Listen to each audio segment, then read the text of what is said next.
అందరూ అడిగే common question, sir నాకు స్పాండిలోసిస్ వచ్చింది, దీనికి ట్రీట్మెంట్ ఏంటి? సర్వైకల్ స్పాండిలోసిస్ అంటే ఏంటి? నాకు సర్వైకల్ స్పాండిలోసిస్ 10 ఇయర్స్ నుంచి ఉంది, 15 ఇయర్స్ నుంచి ఉంది, లేదా మొన్న ఒక 2-3 ఇయర్స్ నుంచి డెవలప్ అవుతుంది, దీనికి ఏం చేయాలి అంటే కండిషన్ ఆల్రెడీ డయాగ్నోస్ చేసేసారని దాని అర్థం.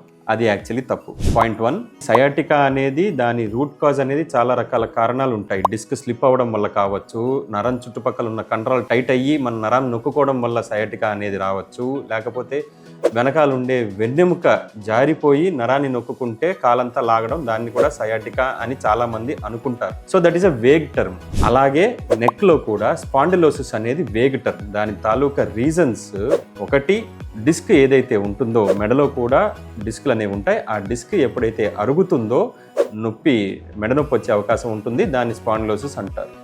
2, ఏజ్ పెరుగుతున్న కొద్దీ మెడలో కూడా జాయింట్స్ అనేవి ఉంటాయి. ఆ జాయింట్స్లో అరుగుదల వస్తే గనక దానివల్ల కూడా మెడ నొప్పి వస్తూ ఉంటుంది. 3వది, మనకి ఎప్పుడైతే నరం చుట్టుపక్కల ఉన్న కండరం ఎప్పుడైతే కూడా టైట్గా అయిపోతూ ఉంటుందో, థిక్గా అవుతూ ఉంటుందో, నరాన్ని నొక్కుంటూ ఉంటుంది. స్పాండిలోసిస్ అనేది వేగ్ టర్మ్.